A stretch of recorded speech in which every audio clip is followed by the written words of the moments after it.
Olá meus amigos, tudo bem? Meu nome é Cícero Mello, sou professor de Biologia e cá estamos novamente reunidos para mais uma intrépida aventura no mundo da Biologia. E hoje eu trago para você um assunto que depois a gente vai ver na sexta-feira. Não esqueça que sexta-feira tem aula de GPS.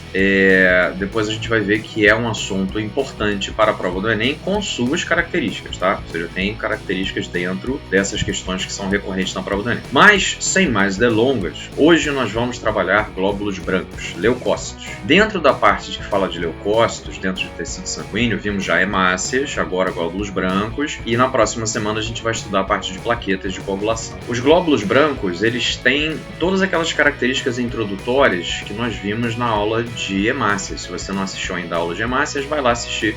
Já está disponível no canal, no YouTube e agregado. Ou seja, como assim? Hemácias, a gente viu que podem ser chamadas de eritrócitos, o número médio de hemácias é de tantos milhões de células por milímetro cúbico, se aumentar é assim, se diminuir é assado, a função é tal. A mesma coisa se aplica aqui. Leucócitos ou glóbulos brancos são células de defesa.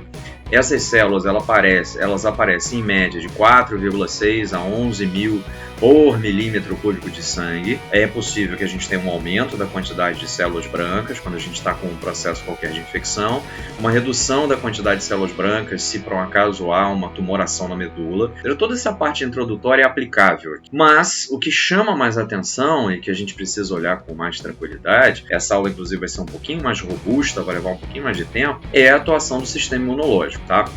Como é que funciona e como é que age o sistema imunológico? Primeiro, e antes de mais nada, ele não quer agir, digamos assim.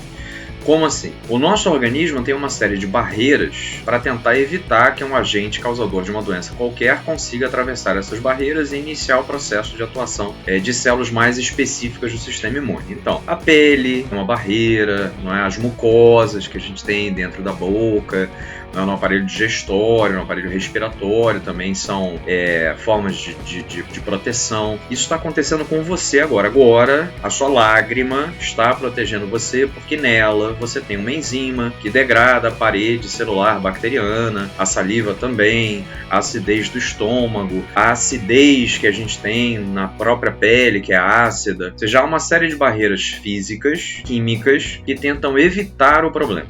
Tá? Essas barreiras físicas e químicas, venhamos e convenhamos, não é ultra mega blaster assunto da prova que a gente vai fazer. Então não vou me ater, não vou ficar parado aqui durante muito tempo, já vamos imaginar que não deu certo, ou seja, aquela barreira não funcionou e a gente vai ter um problema. Então pensa naquela unha encravada. Sabe aquela unha que você não termina o dia, virar aqui até na nossa tela e para frente aqui um pouquinho, você não termina o dia e olha para suas unhas todas e diz assim, que bom, né? Não encravou hoje. Hoje tá tranquilo. Que beleza. Aí no dia seguinte, mesma coisa.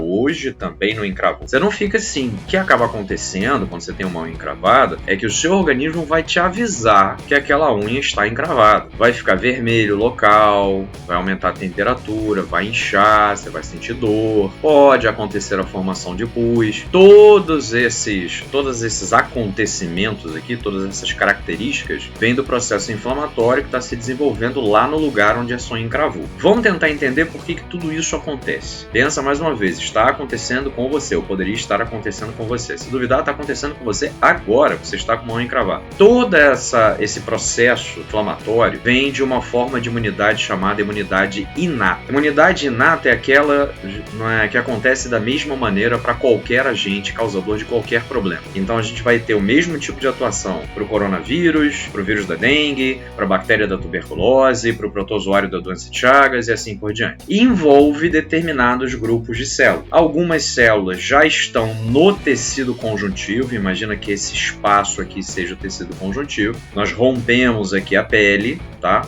Rompemos alguns vasos, é claro, mas outros ficaram intactos, que estão representados aqui. Então esse terreno de batalha, ou seja, esse campo de batalha, é o local onde a unha está encravada com aquele cortezinho e a bactéria está tentando entrar ali para provocar o processo inflamatório, tá? O que acontece? Vamos lá. Existem célulazinhas que já estão no tecido conjuntivo esperando lindas lépidas e fagueiras, que aconteça algum problema. Essas células são chamadas de mastócito. Ah, professor, mas o mastócito e o basófilo ambos têm a mesma função, né? Tem a mesma função, mas as células que são residentes no tecido ali, estão no lugar onde a infecção está acontecendo, são os mastócitos. Tá? Houve uma lesão e as células da própria região lesionada, elas vão começar a liberar sinalizadores químicos. Então botei para você aqui sinalização química. A sinalização química vai avisar aos mastócitos que tem alguma coisa errada e que ele tem que tomar uma providência. Qual é a providência que o mastócito toma neste lindo, lépido e fagueiro momento? Ele começa a liberar uma substância que é a histamina. A histamina é uma substância vasodilatadora. Ah, professor, não é a heparina?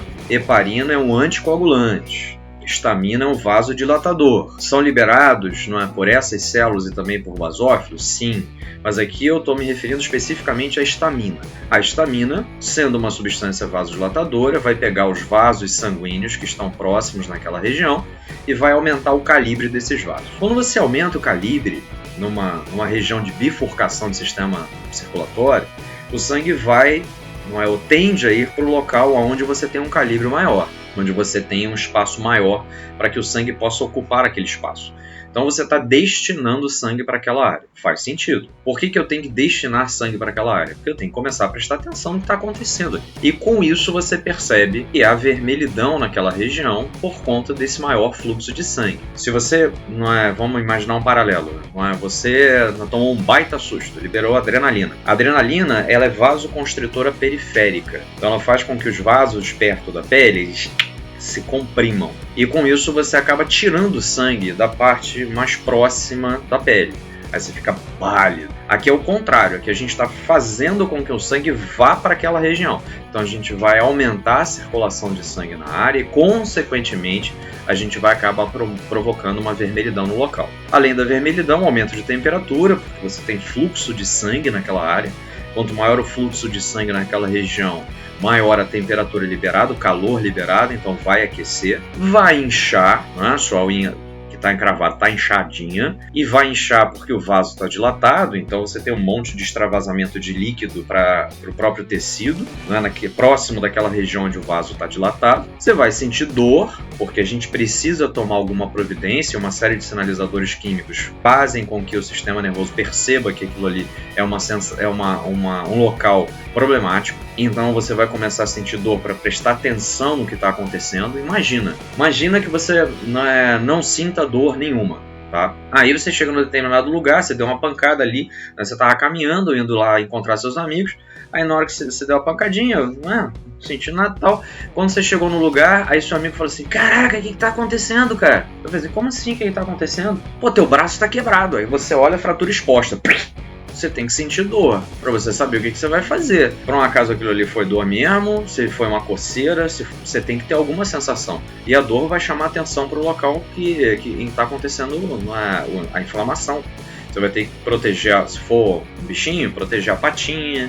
Se por um acaso ele teve algum problema, no caso do ser humano, olhar para ver se tem alguma coisa errada e o que você vai fazer, tá? Agora, dentro desse contexto, um outro grupo de células chamadas neutrófilos, que são células que fazem fagocitose junto com macrófagos, chegam ao local, a célula em maior quantidade, maior abundância no sistema circulatório, chegam na região aonde está acontecendo o problema e conseguem atravessar a parede dos vasos para chegar até o tecido conjuntivo, até o espaço aonde está acontecendo efetivamente o problema e onde, quem sabe, as bactérias estão. E esse processo de passagem pela parede do vaso não rompe a parede do vaso, se chama de apedese. Isso é muito importante, porque pensa, se por um acaso o glóbulo branco, no local onde está acontecendo uma inflamação, os glóbulos brancos que começassem a sair, eles rompessem os vasos, você tem que resolver dois problemas: o processo inflamatório em si e ainda mais uma hemorragia interna. Não faz sentido. Então o glóbulo branco ele consegue passar por entre as células da parede do vaso para chegar ao tecido conjuntivo. Aqui no Rio de Janeiro isso já caiu na prova específica da UERJ. Mas calma, amigo, tranquilo, não perca a aula de sexta em que a gente vai falar sobre quando cai, onde cai, para onde cai, de que jeito cai e fazer todo o diagnóstico, tá? Então o neutrófilo passou pela parede do vaso sem romper a parede do vaso. como ele é uma célula fagocitária, ele é um fagócito profissional, ele vai fagocitar aquela bactéria que está provocando aquele processo inflamatório. Então imagina que tem uma bactéria aqui causando um problema. E vai começar a destruir toneladas de bactérias por fagocitose. Pode ser que fique tudo tranquilo, favorável, o neutrófilo consiga resolver o problema, e aí tá safo? Poderia. Agora, pode ser que a gente precise de uma ajuda? Pode ser que a gente precise de uma ajuda. Então a gente vai imaginar que nada disso deu certo. Nothing. Nada. Neutrófilo foi, mastócito liberou substância, caraca, vamos fazer dilatação e fica mais quente. Não conseguimos acabar com o problema. Se nós não conseguimos acabar com o problema, nós passamos por uma outra forma de imunidade, que é a imunidade adquirida. Aqui eu vou fazer um resumo da ópera, que todo o processo imunológico é muito complicado. É uma das matérias mais complicadas para você que é de específica. Quando você chegar na faculdade, você vai ter uma cadeira em imunologia, ou seja, o troço não é assim, super mega tranquilex. Depois a gente vai ver de que maneira esse processo mega ultra super blaster complexo cai na prova. Vamos agora trabalhar com macrófagos, linfócitos T4, linfócitos T citotóxicos e linfócitos B. O macrófago é a célula que chega logo em seguida, quando o processo não foi solucionado. O macrófago está vindo logo em seguida. Existem macrófagos residentes no tecido conjuntivo, onde está acontecendo o problema, mas muitos chegam pela corrente sanguínea e são chamados de monócitos, daí são ativados pela sinalização celular e quando chegam ao tecido conjuntivo, eles passam a ser denominados macrófagos. Os macrófagos têm um papel muito semelhante ao do neutrófilo, são células que fazem fagocitose do corpo estranho. Mas há uma diferença entre esse doidinho aqui, esse macrófago, e o neutrófilo. O macrófago ele tem a capacidade de contar para os outros. O macrófago ele é o famoso fifi, o linguinha da história. O neutrófilo chega lá, destrói o corpo estranho, fica na dele, ele é meio solitário, meio caladão. Agora o macrófago não consegue fazer isso. Se o macrófago fizer a fagocitose de um corpo estranho num local qualquer, ele vai querer contar para o linfócito T4. Então ele, macrófago, fagocitou o corpo estranho. Existe um processo de apresentação de antígeno. Se você quer um vídeo mais complexo do que esse, manda uma mensagem, tá? Manda uma mensagem para mim, se você está achando interessante, legal, e você se você quiser que eu fale de proteína MHC1, MHC2, apresentação de antígeno e coisas nesse sentido, manda uma mensagem que eu faço o teu vídeo, tá?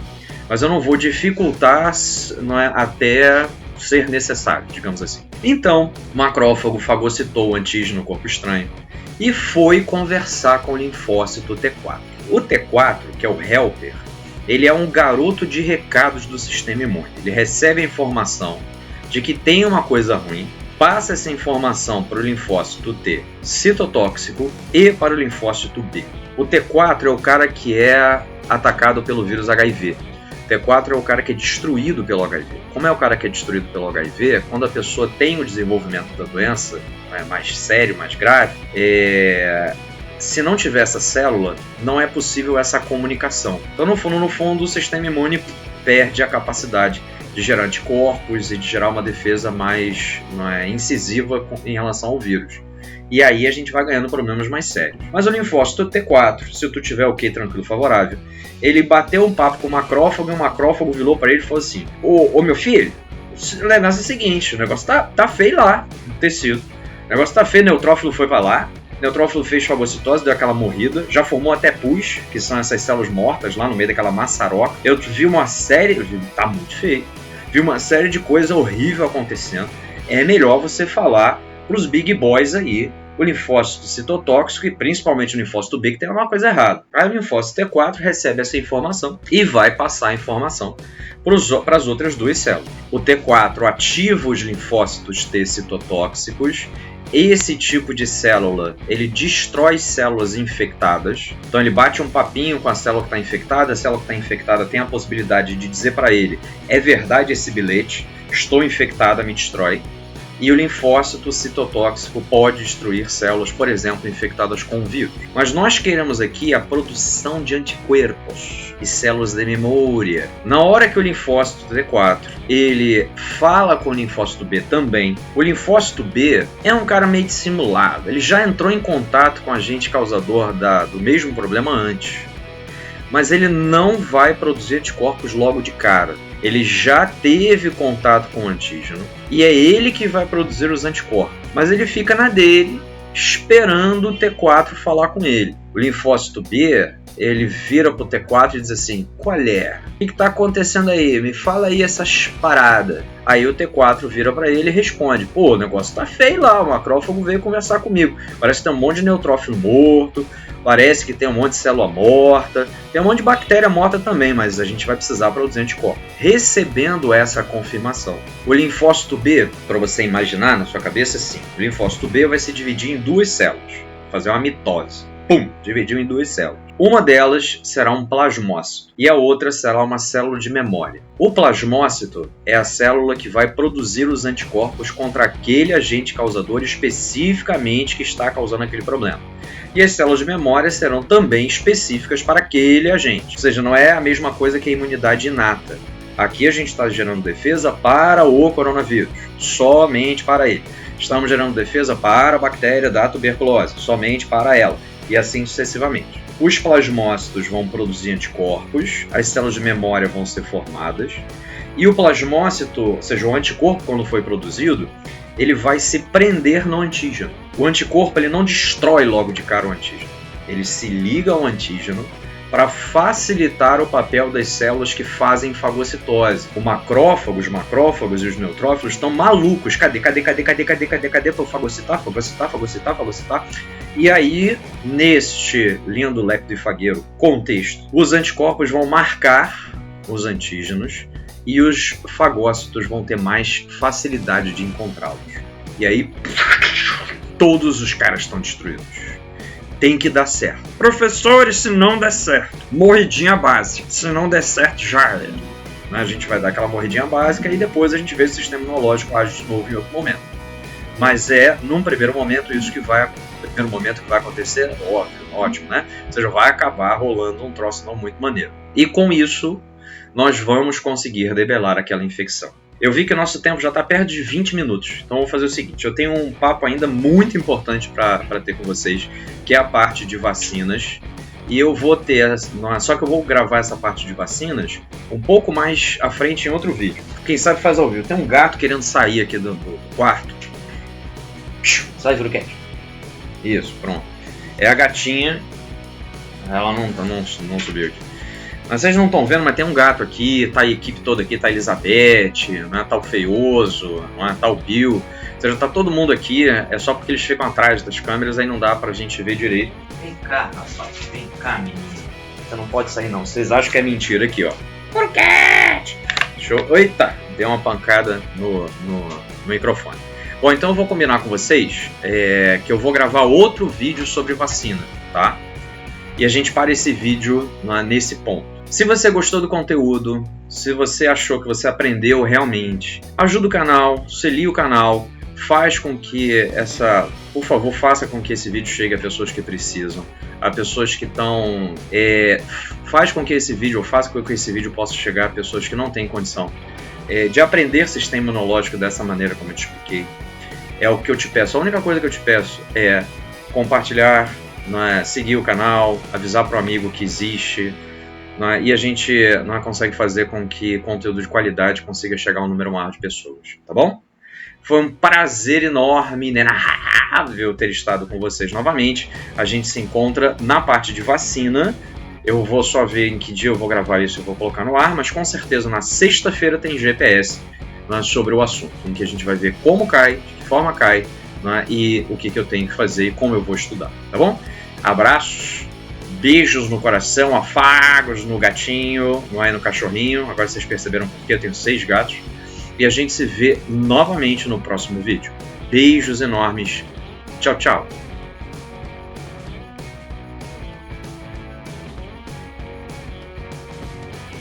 E aí, Feioso? O que você achou, cara, dessa vez? Ah, eu achei ótimo. Aquela hora que você pega o gatinho e bota no colo, mó jogada de marketing. Ficou bonzão.